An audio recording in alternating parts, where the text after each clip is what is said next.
E të darë shikues, kushtetutat nuk janë vetëm dokumente juridike, por ato pasqyrojnë edhe rrethonat politike, rrethonat historike e shoqërore në të cilat hartuan. Roli i Shteteve të Bashkuara të Amerikës në formësimin e kushtetutës së Japonisë pas luftës së dytë botërore, por edhe në proceset kushtetuese të Kosovës është një temë që ngresh shumë pyetje e po ashtu edhe ndikimin ndërkombëtar në ndërtimin e institucioneve dhe demokracive të reja. Për më tepër, rreth kësaj teme dhe këtij libri flasim me autoren Arbenita Sopaj, që është këtu. Mirëmëngjes Arbenita, mirë se erdhe. Mirëmëngjes, mirë se u gjej, faleminderit për ftesën. A mundesh më na tregu fillimisht se çfarë ju shtyu që të kapni këtë temë, që është interesante, nuk është folur pak më herët për këtë. Po, faleminderit. Them drejtën, arsyeja kryesore fillimisht ose parimisht pse kam zgjedhur Japoninë, sepse është një rast i mëhershëm në aspektin historik, është të qenurit njëri prej shteteve që ka mbështet Kosovën në aspektin e shtetëndërtimit pas luftës, do të thotë edhe gjatë periudhës së luftës, në aspektin e akomodimit të refugjatëve në shtetet fshinje. Do të thotë çdo herë e kam pas një pyetje si një vajzë e re që pse Japonia, një vend aq i largët gjeografikisht, me i ndihmu një vendit si Kosova, një vend i ri edhe një vend i cili ishte në ndërtim e sipërme. Pastaj rasti Kosovës padyshim vjen si pasojë që unë jam nga Kosova, jam shqiptare e Kosovës, kështu që i kam bën një kombinim dy vendeve që mendoj jam rrit personalisht edhe profesionalisht, edhe roli i Amerikës e ka rëndësinë e njëjtë në të dyja vendet, padyshim historikisht roli i Amerikës e ka një rëndësi të ndryshme, por në aspektin kushtetues është në ngjashmëri të jashtëzakonshme. Cili ishte ndikimi i Shteteve Bashkuara të Amerikës dhe roli kryesor në ndërtimin e kushtetuesës së Japonisë? Po, realisht tash në rolin e Japonisë edhe në libër i diskutoj që fillon prej depresionit të madh, apo në gjuhën angleze thënë ndryshe Great Depression, mënyrë që me shiku pak analizën edhe me pas një perspektiv pak sa ma gjerë të politikës së jashtme të Amerikës. Në Japoni ka pas rolin e pushtetuesi, ndërsa në Kosovë të aleatit. Do thotë ky është dallimi primar që e dallon Amerikën në rolin e kushtetutës së Japonisë dhe Kosovës. Përveç pjesës historike që e ekzaminoj apo e diskutoj në libër, fokusi jam primar është në qarmatosjen apo demilitarizimin që e ka pas si fokus primar në Japoni, po ashtu edhe në Kosovë në forma të ndryshme. Do thotë ndikimi i Amerikës në Japoni ka qenë i jashtëzakonshëm, por edhe në libër e ekzaminoj se sa ka qenë praktik në afatgjatësi në aspektin e qarmatosjes së Japonisë, sepse Amerika si në Japoni ashtu edhe në Kosovë ka kërkesa të vazhdueshme që këto dy vende të kontribuojnë më shumë me forca në operacione të ndryshme ndërkombëtare, po të cilat janë të limituara konstitucionalisht apo ligjërisht, thënë më ndryshe. Arbenita, cilat janë ato ndryshimet kryesore që Shtetet e Bashkuara të Amerikës kanë synuar që të sjellin në sistemin politik dhe juridik të Japonisë? Përveç pjesës demokracisë, padyshim vlerave demokrate, ka qenë edhe roli perandori. Do thotë fuqia e plot ka qenë tek vetë perandori, ka kalu tek vetë qeverisja japoneze, do thotë parlamentin këtë rast. Është njëra prej dallimeve madhore, pastaj është edhe vetë nini e non që diskutoj, është qarmatosja apo identiteti pacifist që Amerika ka integru në kushtetutën e pas luftës së dytë botërore, apo thënë me ndryshe në kushtetutën e 1947 në Japoni. Ka pas me siguri asoj kohë ndikim të madhe? Padyshim. Do thotë prej asaj periudhe Japonia e ka një imazh pacifist i cili padyshim i ndihmon vendit që të ketë një imazh krejtësisht i shtrirë dhe një imazh të pas luftës së dytë botërore, duke marrë parasysh që Japonia ka qenë një perandori e jashtëzakonshme në aspektin edhe ushtarak. Do thotë kjo i ka pas edhe anë pozitive përveç se asaj negative, të cilën e diskutojmë në libër në aspektin ushtarak apo të forcave mbrojtëse që Japonia i posedon tani.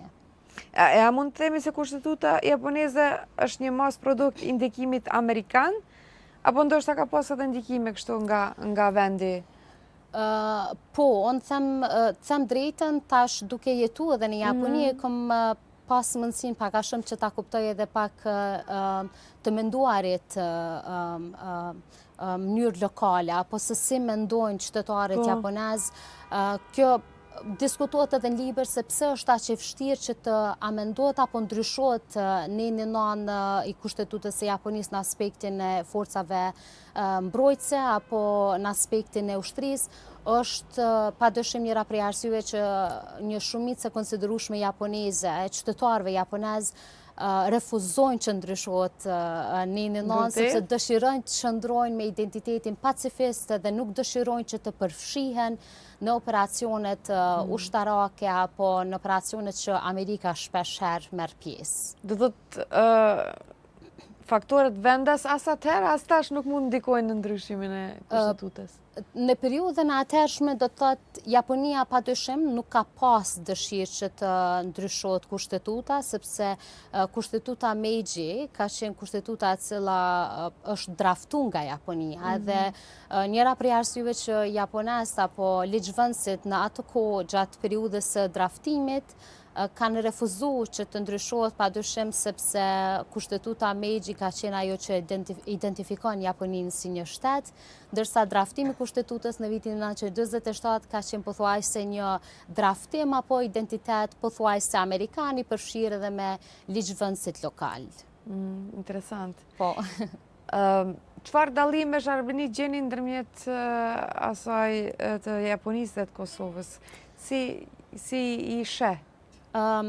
Tash në aspektin kushtetues, padyshim, dy vendet ka një histori të ndryshme, historikisht, edhe roli Amerikës padyshim ka qenë ndryshëm, por ka ngjashmëri.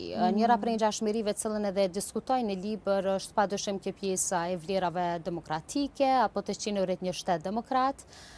Pjesa tjetër është, edhe më e rëndësishmja që diskutoj në libër, është aspekti ushtarak. Gjatë periudhës së draftimit të kushtetutës së Kosovës, padyshim për ne ka qenë ndihma amerikane ka qenë e nevojshme dhe esenciale në aspektin edhe kushtetues edhe të shtetëndërtimit, por në libër pashtu e ekzaminoj se a është praktike apo a ka qenë praktike roli i Amerikës në draftimin e dy kushtetutave, duke marrë parasysh edhe Kosova në atë periudhë ka pas dëshirë që ta mbajë ushtrinë si njëri prej elementeve kryesor për mbrojtjen e shtetit apo për sigurinë e shtetit të Kosovës. Shumë mirë.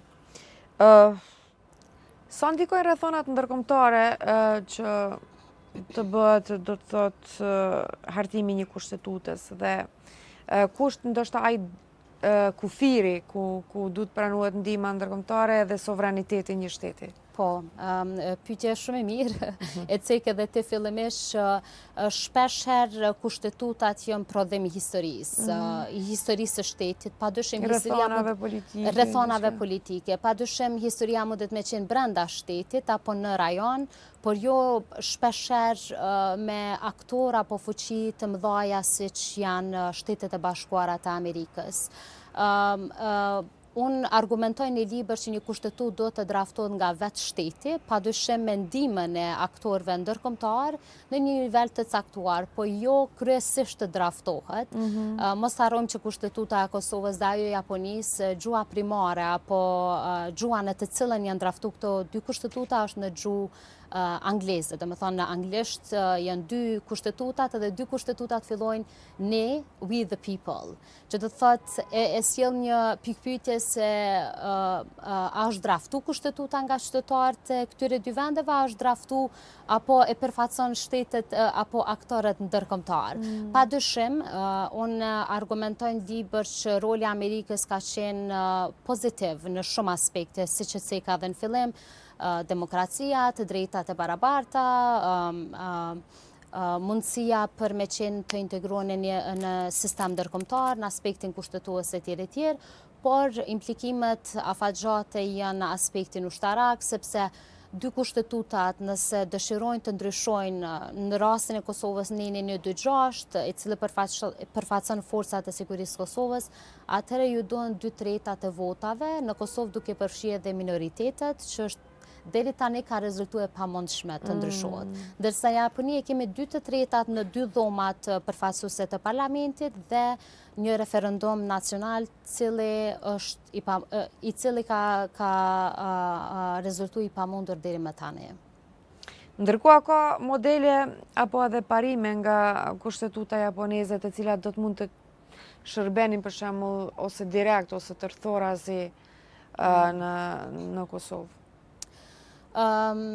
Po, por në aspektin kushtetues, unë mendoj që kemi shumë gjajshmëri. Tash, nëse flas në aspektin e sigurisë, padyshim nëse një shtet e posedon një identitet pacifist, ka anë pozitive, sepse konsiderohet një shtet i besueshëm në shumë nivele të negocimit apo konflikteve të ndryshme që ndodhin në përballë. Thënë këtë, unë para se ta bëj promovimin në Kosovë isha ftuar nga shteti i Çipros, nga Universiteti i Warikit dhe nga organizata jo qeveritare SID, ku e diskutuam edhe këtë pjesën e influencimit amerikan. Tash, nëse flasmi për aspektin ushtarak, unë mendoj që dy shtetet e ndajnë të njëjtin mendim që një shtet për qenë mbrojtër duhet të ketë ushtri, cilën nuk e posedojnë, por prap them që në aspektin e identitetit pacifist, Japonia shërben si njëri prej aktorëve kryesor që parapëlqejet të integrohet në shumë vende dhe në shumë konflikte që ndodhin në botë, sikurse ai në Çipro. Interesant. Arbenita, në studimin tënd, kështu a keni pa për shembull, a keni identifiku raste ku ndikimi amerikan ka qenë vendimtar në orientimin e demokracisë në këto dy vende, si në Kosovë, si në Japoni? E përmende atë nenin 6, nëse nuk gaboj? Në 9, po, në Japoni. Po, tash, nëse flasmi për Kosovë, do të ta krahasojmë edhe kushtetutën e Kaçanikut. Kushtetuta 2008 padyshim i integron edhe minoritetet serbe, cili ka qenë njëri prej parakushteve që të draftohet edhe të implementohet kushtetuta e Kosovës në vitin 2008. Do të thotë, varësisht prej historisë së shtetit, në Japoni këtë rast e shohim tek artikulli Aponini 9, ndërsa në Kosovë në artikullin Aponini 26. Padyshim, këto dy shtete janë pajtuar që draftohet apo të implementohet kushtetuta e cila është propozuar nga Amerika, por që në faqasi ka treguar që nuk është efektive, sepse vetë Amerika tash ju kërkon këtyre dy shteteve, sidomos shtetit japonez, që të ketë një rol paksa më të madh në aspektin ushtarak edhe të bëjnë ndryshime kushtetuese. Sidomos duke marrë parasysh administrimin e presidentit Trump, e cila shpeshherë mundet me qenë e paparashikueshme edhe në aspektin ushtarak, edhe jo më katë kohëve të fundit Kosova e ka përjetuar një farë lloj debatit brendshëm që ndoshta është shumë e rëndësishme të rishikojmë edhe rritjen e buxhetit cilën e ka bërë qeveria aktuale për forcimin e apo ngritjen apo të buxhetit apo të kapaciteteve të forcave të sigurisë Kosovës, duke marrë parasysh ndryshimet gjeopolitike, duke marrë parasysh që shpeshherë Amerika e argumenton që trupat ushtarake mund të tërhiqen nga operacionet cilat janë aktualisht.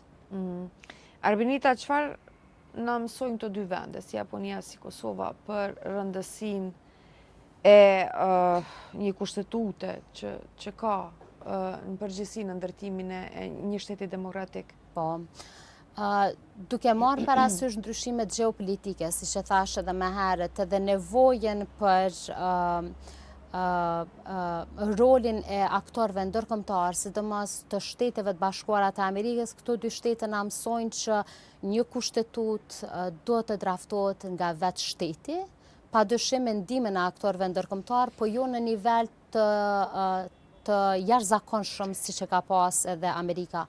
Padyshim në Japoni ka pas një rol krisisht ndryshëm gjatë periudhës së luftës së dytë botërore. Në Kosovë është mirëprit me një nivel të jashtëzakonshëm sepse ka pas rolin e aleatit, por në aspektin ushtarak apo të forcave të sigurisë, këto dy shtete na mësojnë që çdo shtet duhet të posedojë ushtrinë e vet, sepse është njëri prej pilarëve apo elementeve kryesore që një shtet mund ta mbrojë territorin e vet. Unë shpesh e citoj edhe një thënie të ish presidentit Amerikan Wilson që njëra prej nëse dëshiron paqe, duhet të kesh ushtri. Jo që thras për konflikte dhe për luftë, po realisht historia na dëshmon që çdo shtet duhet të ketë ushtrinë e vet në mënyrë që të mbrohet prej sulmeve të rajonit, po ashtu edhe ndërkombëtare. Mirë, Arbenit, ju jeni kthy në Kosovë pas sa vitesh? Pas pothuajse 6-7 vite, qëndrimi në Japoni. Në Japoni, si ishte përvoja juaj atje? Përvojë interesante, padyshim jo e lehtë fillimisht, duke marrë parasysh që unë kam jetuar edhe vepruar në Kosovë, por që çdo herë them adaptohet.